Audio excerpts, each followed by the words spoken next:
کو یاد دلایا گیا اس وقت، مسلمانوں کو یاد دلایا گیا کہ اپنے پرانے دور کو یاد رکھو۔ منتشر تھے، دنیا میں کوئی حیثیت نہیں تھی، کوئی وقایت نہیں تھی، کوئی تمہیں جانتا تک نہیں تھا، تمہاری کوئی تہذیب نہیں تھی، کوئی تاریخ نہیں تھی، کوئی تمدن نہیں تھا، کچھ نہیں تھا۔ اکٹھا کیا اور اس ایک تعداد کو ایک نسب العین دے دیا، ایک مقصد دے دیا، اور اس نسب العین کا نتیجہ آج ہم مسلمان کی صورت میں یہاں موجود ہیں۔ اور یہاں ہی نہیں، پوری دنیا میں آج ہر چوتھا آدمی مسلمان ہے، اسی نسب العین کا نتیجہ۔ الحمدللہ رب العالمین والصلاة والسلام علی رسولہ الامین وعلی آلہ واصحابہ اجمعین، اما بعد۔ الحمدللہ رب العالمین والصلاة والسلام علی رسولہ الامین وعلی آلہ واصحابہ اجمعین، اما بعد فاعوذ باللہ من الشیطان الرجیم، بسم اللہ الرحمن الرحیم۔ واذکروا نعمت اللہ علیکم اذ کنتم اعداء فألف بین قلوبکم فأصبحتم بنعمتہ اخوانا وکنتم علی شفا حفرۃ من النار فانقذکم منها کذالک یبین اللہ لکم آیاتہ لعلکم تہتدون۔ محترم حاضرین، اسلامی کیلنڈر کا ایک اہم مہینہ ربیع الاول کا شروع ہوا ہے، اور اس ماہ کی مناسبت سے تقریباً پوری ملت کسی نہ کسی حیثیت سے رسول پاک صلی اللہ علیہ وسلم کو یاد کر رہی ہے۔ یاد کرنے کے مختلف طریقے ہیں۔ کچھ گروپس اور جماعتیں ہیں جن کی کوشش ہے کہ اپنے مسلمانوں کو اللہ کے رسول صلی اللہ علیہ وسلم کی سیرت بتائی جائے، اسی میں سے کچھ لوگوں کی کوشش ہے کہ غیر مسلموں کو بھی بتایا جائے۔ مختلف اسکولوں کو ٹارگیٹ کر کے اسی اعظم گڑھ میں درجنوں سے زیادہ جو مسلم مینجمنٹ اسکول ہیں، وہاں کے اسٹوڈنٹ کو نبی صلی اللہ علیہ وسلم کی سیرت بتانے کے لیے بھی کچھ لوگ کوشش کر رہے ہیں۔ آن لائن پلیٹ فارم پر جتنے بھی سوشل میڈیا پلیٹ فارمز ہیں، وہاں سے مستقل طور پر رسول پاک صلی اللہ علیہ وسلم کی زندگی سے متعلق باتیں آ رہی ہیں۔ تو کہیں نہ کہیں یہ بات مانی ہوئی ہے کہ اس مہینے میں رسول پاک صلی اللہ علیہ وسلم کا ذکر دیگر مہینوں سے زیادہ ہوتا ہے، اور اس میں کوئی قباحت کی بات نہیں ہے، کسی قسم کے حرج کی بات نہیں ہے۔ ویسے تو 12 مہینہ ہمارے لیے رسول اللہ کو نہ صرف یاد کرنے بلکہ ان کی سیرت اور ان کی تعلیمات کے جاننے کا ہے۔ کسی مہینے میں اگر یہ بڑھ جائے تو کوئی حرج کی بات نہیں ہے۔ میں نے آپ کے سامنے جو قرآن کی آیت پڑھی ہے، اس آیت کا انتخاب ایک بہت بڑی نعمت کو یاد کرنے سے جڑا ہوا ہے۔ جنگ احد کے بعد سورہ آل عمران نازل ہوتی ہے، اور اس سورہ میں مسلمانوں کو جنگ احد میں جو نقصانات پہنچے تھے، ان نقصانات کے نتیجے میں آپس میں کچھ کہیں نہ کہیں شکوے شکایات بھی تھیں، کہیں نہ کہیں یہ بات بھی تھی کہ فلانے کی غلطی سے فلانے کی غلطی سے کچھ لوگوں کی غلطی کی وجہ سے نقصان بڑھا، یا کہہ لیں کہ جیتی ہوئی جنگ جو ہے وہ نقصان میں بدل گئی۔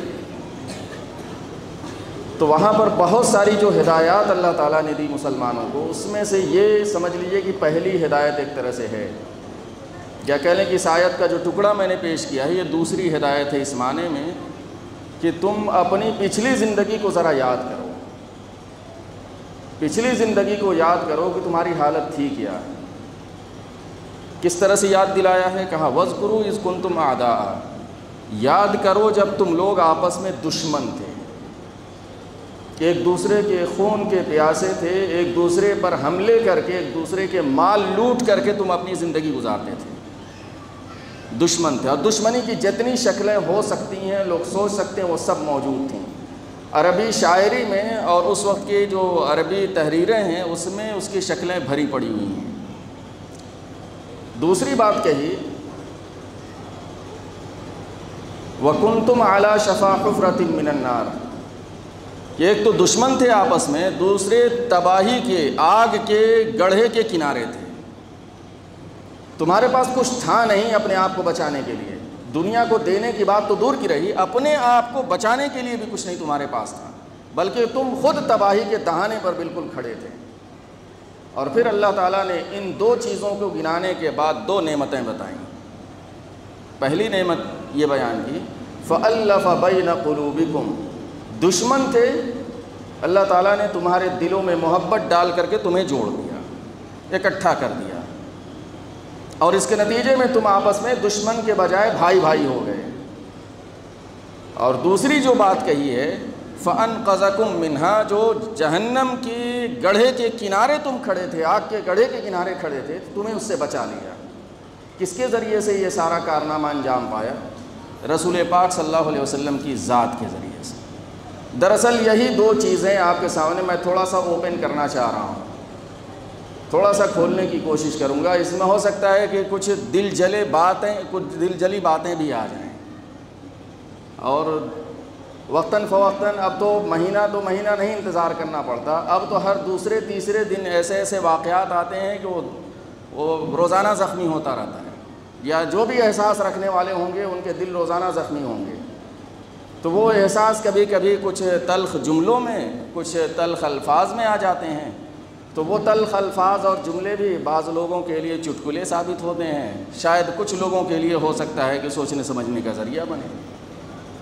پہلی بات جو کہی ہے فَأَلَّفَ بَيْنَ قُلُوبِكُمْ، کہ تم دشمن تھے، تمہیں جوڑ دیا، تمہارے اندر محبت ڈال دی اور بھائی بھائی بن گئے.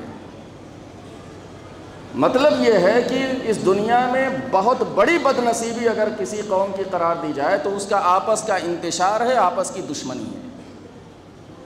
اور بہت بڑی اس کے لیے نعمت کی یہ بات ہے کہ وہ آپس میں محبت کرنے والے ہو جائیں، آپس میں جڑ جائیں اور آپس میں ایک دوسرے کے بھائی بن جائیں. یہ دنیا کی بہت بڑی نعمت ہے. اور یہ احساس آپس میں جتنا مضبوط ہوتا ہے، تعداد کے اعتبار سے کتنی ہی کم قوم ہو، جماعت ہو، تعداد کے اعتبار سے کتنی ہی کم کیوں نہ ہو جائے، وہ اپنا وقار، اپنا مقام بلند رکھتی ہے، برقرار رکھتی ہے. اور تعداد کتنی ہی زیادہ ہو جائے لیکن وہ آپس میں دل پھٹے ہوئے ہوں، دوریاں ہوں. تو اسی بھارت میں بہت بڑی مثال ہے، 80 سے 85% یہاں پر بیکورڈ طبقہ ہے، OBC SC STs کا ہے، لیکن 2000 2500 نہیں 3000 سال سے غلامی کی حالت میں رہتے آج تک ہم دیکھتے چلے آ رہے ہیں، آپس میں نہیں جڑ سکے. اس کے برعکس چھوٹے چھوٹے جو گروپ یہاں پر جنرل کیٹیگری کے جن کو کہا جاتا ہے، اس میں چاہے برہمن ہوں، اس میں چاہے ٹھاکر ہوں، اور اسی لیول کے جو اور ان کی برانچز ہوں، چھوٹی سی تعداد ہونے کے باوجود آپس میں مختلف انداز سے جڑے رہنے کا ایک جذبہ موجود ہے. نتیجے میں 2% 3% ہونے کے باوجود حکومت ان کے بغیر بننا ممکن نہیں ہوتی. دوسری اور خوبیاں چھوڑ دیجئے، میں اس پوائنٹ کو رکھ کر کے دلیل کے طور پر آپ کے سامنے رکھ رہا ہوں. تو تعداد کتنی ہی بڑی کیوں نہ ہو جائے، اگر اس تعداد کے اندر جڑے رہنے کا مادہ ختم ہو جائے تو اس کی حیثیت ضائع ہونے میں، ختم ہونے میں دیر نہیں لگے گی. اور یہ بہت بڑی بدنصیبی کسی قوم کے لیے ہوتی ہے جس کو اس آیت میں بیان کیا گیا، اور عربوں کو یاد دلایا گیا، اس وقت مسلمانوں کو یاد دلایا گیا کہ اپنے پرانے دور کو یاد رکھو. منتشر تھے، دنیا میں کوئی حیثیت نہیں تھی، کوئی وقایت نہیں تھی، کوئی تمہیں جانتا تک نہیں تھا، تمہاری کوئی تہذیب نہیں تھی، کوئی تاریخ نہیں تھی، کوئی تمدن نہیں تھا، کچھ نہیں تھا. اکٹھا کیا اور اس ایک تعداد کو ایک نسب العین دے دیا، ایک مقصد دے دیا، اور اس نسب العین کا نتیجہ آج ہم مسلمان کی صورت میں یہاں موجود ہیں. اور یہاں ہی نہیں، پوری دنیا میں آج ہر چوتھا آدمی مسلمان ہے، اسی نسب العین کا نتیجہ، صرف اور صرف اسی نسب العین.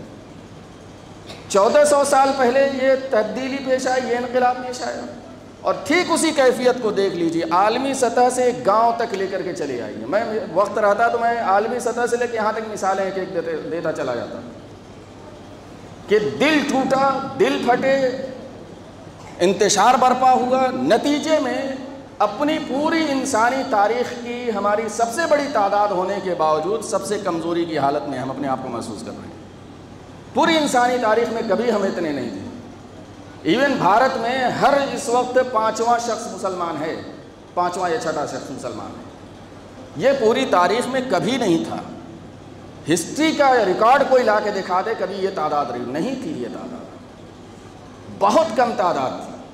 ابھی 100 سال پیچھے چلے جائیے تو یہ تعداد 1 اور 10 اور 1 اور 15 تک کی چلی جائے گی. یہ اللہ کا فضل ہے کہ تعداد میں تو اضافہ ہوا، لیکن آپس میں کنیکٹیوٹی ٹوٹنے کی وجہ سے، انتشار اور بکھراؤ کی وجہ سے وزن ہمارا دن بدن تعداد بڑھنے کے باوجود کم ہوتا گیا. عالمی سطح کا سب سے بڑا مسئلہ یا سب سے بڑی جو ٹریجڈی ہے وہ غزہ کی آتی ہے. طبیعت میری نہیں کرتی کہ میں آپ لوگوں کے سامنے اس پر بات کروں، کیونکہ اس کو بیان کرنا اور پھر سامنے والے کا اس کو سمجھنا یہ بڑی مشکل چیز ہے. جو لوگ سمجھ رہے ہیں جس سطح پر، اس سطح پر بات اس پر ہوتی ہے. پوری دنیا میں اپنی تاریخ کی سب سے بڑی تعداد رکھنے کے باوجود اپنے بھوکے مسلمانوں تک پانی نہیں پہنچا پا رہے ہیں، کھانا نہیں پہنچا پا رہے ہیں. بچانا تو دور کی بات ہے. ہم کوس سکتے ہیں 50 ممالک 55 ممالک کو، لیکن چھوڑیے نا یار، ہم وہاں تو نہیں پہنچ پا رہے ہیں، ہمارے بس میں نہیں ہے. بارڈر کراس کرنا، وہاں پہنچنا ایکسکیوز ہے کہیں نہ کہیں، عذر تو ہے کہیں نہ کہیں، جینوین ہے یہ عذر. لیکن چھوڑیے نا یار، وہاں مت جائیے، تھوڑا سا قریب آ جائیے. انڈیا لیول کی بھی بات مت کریے، ضلع لیول پر تھوڑا سا چلے آئیے، اور ضلع لیول پر بھی تھوڑا سا گاؤں کی سطح پر چلے آئیے. میں 2 مثال گاؤں کے تناظر میں وہ بات سمجھ میں آ جائے گی، ضلع کی سطح پر بھی سمجھ میں آ جائے گی. چند مہینہ پہلے نہیں سمجھ میں آتا ہوگا کہ کیسے فلاں جگہ یہ واقعہ ہو جاتا ہے، لیکن جب اپنی آنکھوں کے سامنے ہوتا ہے تو اوقات سمجھ میں آ جاتی ہے کہ کیسے پیش آتا ہے، کیسے ہوتا ہے معاملہ. گاؤں کے سطح پر سمجھنی ہو تو میں کوئی ایک جینوین مثال نہیں دوں گا، لیکن سب جانتے ہیں، سب سمجھتے ہیں، سب کے علم میں یہ باتیں اب آ رہی ہیں. 2 چھوٹے چھوٹے بچوں میں جھگڑا ہو جائے، ہاتھا پائی ہو جائے، کوئی اس میں سے اٹھا کر کے ایک کال کر دے، 100 نمبر آئی، بیٹھا کر کے لے گئی، اور اس کے بعد آگے تک کیا معاملہ ہوتا ہے بہت اچھے سے آپ لوگ جانتے ہیں. یہ چھوٹے چھوٹے بچوں کی لڑائی تھانے تک جانے کا کیا مطلب ہے؟ اس کو کیا سمجھا جائے؟ اتحاد سمجھا جائے یا انتشار کی انتہا سمجھی جائے؟ کہ ہمارے بڑے بوڑھے یہاں جو 40 45 50 کے آس پاس کے ہیں، یہ اس لائق نہیں رہ گئے ہیں کہ آپس میں مل کر کے ان 10 سال 12 سال کے بچوں کے جھگڑے کو آن دی اسپاٹ حل کر کے ختم کر سکیں. یہ اس لائق بھی ہم نہیں رہ گئے ہیں. وجہ یہاں سے دل سب کے ایک دوسرے سے پھٹے ہوئے ہیں. بہت صاف بات ہے، بہت واضح طور پر. نہ پڑوسیوں کے ایک دوسرے سے کوئی تعلقات ہیں کسی طرح کے، جس میں میں خود شامل ہوں، اپنے آپ کو پہلے طور پر کر رہا ہوں. پڑوسیوں سے پھر معاملہ پہنچتا ہے محلے تک، خاندان تک پہنچتا ہے. حتیٰ کہ میں یہاں تک بتا دوں اور کہہ دوں کہ لوگ ایک دوسرے کے کیسز دیکھ رہے ہیں، لوگ ایک دوسرے کے کیسز دیکھ رہے ہیں جن کے گھر گرنے اڑنے کی نوبت آ رہی ہے یا ان پر معاملہ خطرناک حد تک پہنچ گیا ہے. ایک دوسرے کا تعاون بھی کر رہے ہیں بہت سارے معاملات میں، لیکن اس کے باوجود بھی دل پھٹے ہوئے ہیں. دونوں طرف کے لوگوں سے مل لیجئے، چند منٹ میں احساس ہو جائے گا کہ دل کیسے پھٹا ہوا ہے. احساس کرنے والا بہت واضح طور پر محسوس کر لے گا. اعتبار اور بھروسہ نہیں ہے. اعتبار بھروسہ نہ ہونے کا مطلب دل کا پھٹا ہونے کی بہت بڑی علامت ہے.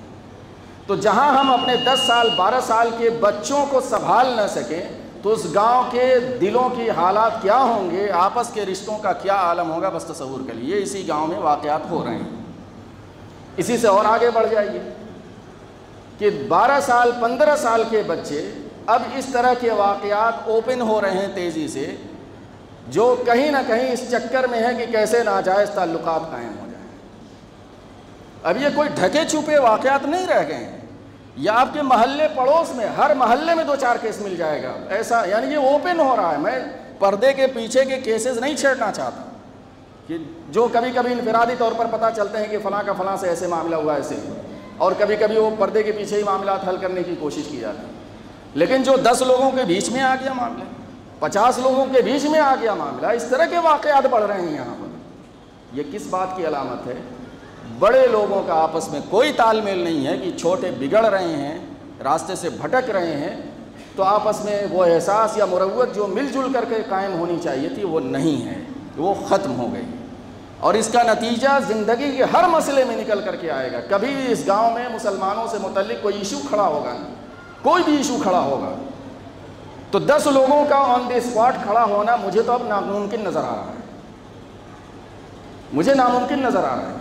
اور ٹھیک اسی کے برعکس 100 لوگ میرے مخالف قوم کے لوگ چھوٹے سے مسئلے پر 10 منٹ میں کھڑے ہو جائیں گے. یہ میں یقین کی آنکھوں سے دیکھ رہا ہوں. اور یہ صرف میرا دعویٰ نہیں ہے, یہاں بیٹھے ہوئے بہت سارے لوگ اس بات کو محسوس کر سکتے ہیں. یہ کس بات کی علامت ہے؟ دلوں کے پھٹے ہونے کی علامت ہے. آج سے 40 سال پہلے یہ تعداد آدھی کی آدھی رہی ہوگی نا, 1/4 رہی ہوگی یہ تعداد, اس سے زیادہ نہیں رہی ہوگی. یہ مسجد 1/4 رہی ہوگی. لیکن کچھ وزن تھا جو 15 کلومیٹر تک چلے جاتے تھے لوگ. آج وزن یہاں نہیں ہے, بیچ میں نہیں ہے کہ میرے ایک باعزت اور ایک معتبر شخص کو جو سماج کی سروس کر رہا ہے, 24 گھنٹہ وہ خدمت کرتے ہوئے میں نے محسوس کیا ہے, دیکھا ہے, اس کو ایک راہ چلتا ہوا 10 گالیاں دے دے ماں بہن, اور وہ ہمت نہ جٹا سکے کہ کھڑا ہو کر کے اس کے لیے کچھ کر سکے, کچھ بول سکے. اسی گاؤں میں ہوا ہے, جانتے ہوں گے لوگ. یہ ہے صورتحال باعزت لوگوں کے ساتھ کیا ہونے والا ہے. بنیادی وجہ دلوں کا پھٹا ہونا ہے, آپس میں اعتماد کا نہ ہونا ہے. آگے کی جو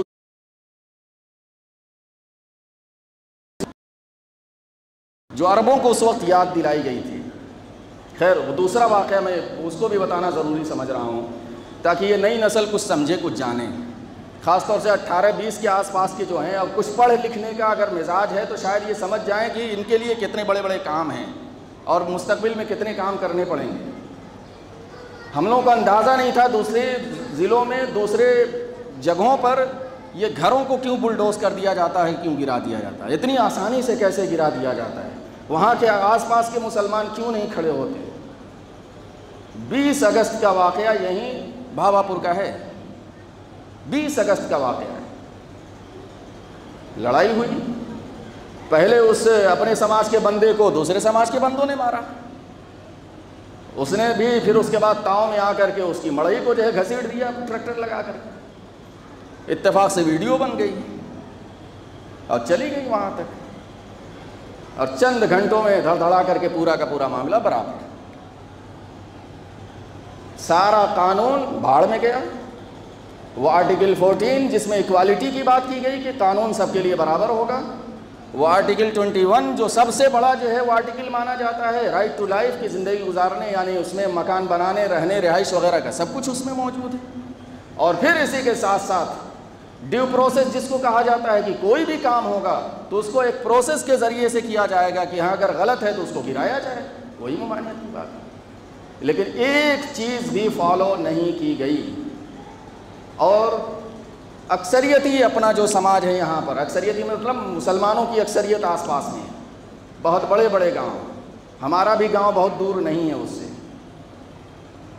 چاہے جتنے بھی پارٹیوں کے لوگ ہوں, مختلف پارٹیوں میں عہدوں پر موجود لوگ ہوں, کسی کا عہدہ اور کسی کی پارٹی کی نسبت کام نہیں آ سکی, اور چند منٹ میں اس کے گھر کو برابر کر کے چلے گئے. اور یہ دکھایا گیا کہ تمہارے لیے قانون اور ویوستھا دوسری چیز ہے. میں ان سے شکوہ شکایت نہیں کروں گا, ان سے لڑنا کیسے یہ ایک الگ ایشو ہے کہ وہاں پر اس موقع پر کیسے کیسے اسی سماج میں پڑھے لکھے لوگ رہے ہوتے, ڈھنگ کے قسم کے لوگ رہے ہوتے تو اب تک بہت سارے قانونی کام کیے جا سکتے ہیں. 2024 میں سپریم کورٹ کی گائیڈ لائن آ چکی ہے, لوگوں کو کمپنسیشن دیے جا چکے ہیں, کس پہ مقدمات قائم ہو سکتے تھے, وہ ساری چیزیں موجود ہیں. لیکن میرے سماج کا پڑھا لکھا طبقہ بھی ڈر اور بزدلی کی انتہا کو پہنچا ہوا ہے, وہ بھی اس میں آگے بڑھنے کے لیے نہیں تیار ہے. اور پھر میری عوام اور میرے نئی عمر کے لوگ, ان کی تو بات ہی چھوڑ دیجئے کہ 2 جملے 2 الفاظ سلیقے سے بات کرنا بھی نہیں آتا ہے کہ کھڑے ہو کے پوچھ سکیں کہ یہ معاملہ ہے کیا, یا کھڑے ہو کر کے اپنے اپنے فیس بک آئی ڈی سے جو ہے کچھ بیان کر سکیں, کہہ سکیں کہ یہ ظلم ہو رہا ہے, یہ اتیاچار ہو رہا ہے. کیوں؟ دل پھٹے ہوئے ہیں. کچھ لوگوں سے بات ہوئی تو کیا کہہ رہے, بہت بےہودہ رہا سارا, چلت گرگوا کھارا اچھا ہوا. کوئی ایسا اس گاؤں میں ہے جس پر سب لوگ متفقہ طور پر کہہ سکیں کہ یہ اچھا ہے؟ ایک بھی نہیں ہے. ہر شخص کسی نہ کسی کے نگاہ میں بےہودہ ہے. یہاں پر بہت صاف کہہ رہا ہوں, ہر شخص کسی نہ کسی 1-2 افراد کے نگاہ میں بےہودہ یا گڑبڑ ہے, اس کو پسند نہیں ہے. تو کیا مطلب ہوا؟ کسی کا بھی گھر گرنا شروع ہو جائے تو اس بات کہیں کہ بڑے بےہودہ تھا, اس کا گھر گر گیا, اچھا ہوگا, یہ کہا جائے گا, یہ زبان استعمال کی جائے گی. اس بےہودے کا اگر گر گیا تو اس سے میرا کیا فائدہ ہوا؟ میرا تو نقصان ہوا, پورے سماج کا نقصان ہوا, اس کو مورال ڈاؤن ہو گیا. میری کمزوری دنیا کے سامنے ظاہر ہو گئی کہ میں کھڑا نہیں ہو سکتا ہوں، میں مقابلہ نہیں کر سکتا ہوں، اور پھر راہ چلتے کہیں پر کچھ بھی میرے ساتھ ہو سکتا ہے۔ تو یہ آپس میں دل پھٹے ہونے کی انتہا درجے کی مثال ہے، اور ابھی تک کی صورتحال یہ ہے کہ اس معاملے میں کوئی لیگل کارروائی نہیں ہو سکی، جہاں تک میں جان رہا ہوں نہیں ہو سکی ہے۔ کچھ پارٹیوں کے لوگ دکھاوے کے لیے پہنچے ضرور، لیکن کوئی لیگل کارروائی نہیں ہوئی۔ الیکشن آئے گا، دھڑ دھڑا کے پھر پہنچیں گے لوگ کہ فلاں مسلمانوں کے یہ ہیں وہ ہیں فلاں ٹھکاں، دکھانے کے لیے وہ اپنی جگہ، لیکن کوئی لیگل کارروائی اب تک نہیں ہو سکی۔ آخری چیز اس آیت میں جو کہی گئی ہے، اور میں اس کو مختصراً 2 منٹ میں کہہ کے ختم کر دے رہا ہوں۔ عربوں سے کہا، اور اس وقت کے مسلمانوں سے کہا کہ تم جہنم کے گڑھے کے کنارے پر تھے، تمہیں اللہ تعالیٰ نے بچا لیا، بہت بڑا احسان ہے۔ اللہ تعالیٰ کا شکر ہے کہ ہم بھی اسی گڑھے کے کنارے پر کہیں نہ کہیں رہے ہوں گے، اللہ تعالیٰ نے ہمیں بھی بچایا ہے کم سے کم۔ لیکن جس گڑھے سے بچایا ہے، اس گڑھے سے بچانے کے لیے، اس آگ سے بچانے کی ذمہ داری بھی ہمارے اوپر اسی طرح سے ہے۔ ہمارے آس پاس میں جتنی غیر مسلم آبادی ہے، یہ بہت تلخ حقیقت ہے، اگر غلط ہوگی تو مجھے میری اصلاح کر دیجئے گا، اور میں پوچھ چکا ہوں کچھ لوگوں سے، ہو سکتا ہے کہ صحیح لوگوں سے نہ پوچھ سکا ہوں، یہ بھی ہو سکتا ہے۔ چاند پٹی کی ہسٹری میں کوئی ایک ایسی مثال اگر آپ لوگوں کے پاس ہو تو بتا دیجئے کہ کسی یہاں کے مسلمانوں کے اخلاق و کردار سے متاثر ہو کر کے آس پاس کا کوئی ایک بندہ مسلمان ہوا ہو، یہ چاہے تلیانہ ہو یا یہ چاہے ملٹولی ہو یا آس پاس کی اور کوئی بھی آبادی ہو، کوئی ایک مثال۔ جبکہ یہاں پر محدث رہے ہیں، شروعاتی دور کے ندوی یہاں پر رہے ہیں، ملکی نہیں عالمی سطح کے علماء یہاں پر رہے ہیں، اور زمینداری تو وہاں ندی کے اس پار تک، چوری چورا تک بتاتے ہیں لوگ، گورکھپور کے بارڈر تک بیان کرنے والے ابھی بھی موجود ہیں۔ کیا ان تمام لوگوں کے ملا جلا کے اخلاق و کردار اس طرح سے نہیں تھے کہ جن سے متاثر ہو کر کے کوئی ایک بھی مسلمان ہو جاتا؟ اگر ہوا ہوگا تو بالکل بتا دیجیے گا، کوئی بات نہیں ہے، واپس لے لوں گا میں اپنی بات۔ تو اپنے جیسے دوسرے لوگوں کو آگ سے بچانے کی ہمارے اندر مجموعی طور پر کتنی تڑپ ہے، اندازہ کر لیجئے۔ ہم نے آگ سے نہیں بچایا، وہ ہماری نسلوں کے لیے جگہ جگہ آگ کے گڑھے یا آگ کی عمارتیں تیار کر رہے ہیں، اور ہم میں سے کسی کے اندر یہ گٹس نہیں ہے کہ قبضے کی زمین پر بنائی جانے والی اس عمارت کو روک پائے۔ یہ ہے صورتحال۔ قبضے کی زمین پر کہہ رہا ہوں، صاف صاف کہہ رہا ہوں، کوئی اس میں وہ نہیں ہے۔ قبضے کی زمین پر، کاغذی طور پر اس کا کوئی وجود نہیں ہے، کوئی استتو نہیں ہے، قبضے کی زمین پر بنائی جانے والی اس عمارت جس کی نیو بھی ہمارے ہی لوگوں نے پیچھے پہلے رکھی ہے یا اس کے لیے راستہ فراہم کیا ہے، اور آج وہ ہماری نسلوں کے لیے آگ کے گڑھے کی مانند تیاری کی جانب جا رہے ہیں۔ تو جن لوگوں کو آگ کے گڑھے سے ہمیں بچانا تھا، وہ اس آگ کے گڑھے میں ہماری نسلوں کو گھسیٹنے کے لیے ہمارے ہی درمیان ان گڈھوں کو تیار کر رہے ہیں۔ سوچنے کی، غور کرنے کی سب سے پہلے تو میری ہی ذمہ داری ہے، بحیثیت ایک عالم کے، بحیثیت ایک ایجوکیٹڈ پرسن کے، مجموعی طور پر اس پورے کے پورے سماج کی ذمہ داری ہے۔ تنہا اس وقت اسلام کی طرف دعوت دینا تقریباً ناممکن ہے۔ یو پی میں، اتراکھنڈ، 2 ایسی ریاستیں ہیں کہ اگر میں کھل کر کے کسی کو کہوں کہ بھائی تم اسلام کو پڑھو، سمجھو، اور اس کا یہ فائدہ ہے، تو 7 سال تک کی جیل کا اس میں پراودھان آ چکا ہے۔ تو یہ سماج مجموعی طور پر اپنے کردار سے ہی جب تک اسلام کی تعلیم نہیں دے گا یا اسلام کی جو ہے وہ دعوت نہیں دے گا، تب تک بات نہیں بننے والی۔ اللہ تعالیٰ ہمیں سمجھ عطا فرمائے، نئی نسلوں کو سمجھ عطا فرمائے، کچھ سنجیدگی، کچھ سیریسنس اور آپس کے تال میل کو بہتر کرنے کی توفیق عطا فرمائے۔ اقول قولی ھذا واستغفر اللہ لی ولکم اجمعین فاستغفروہ انہ ھو الغفور الرحیم۔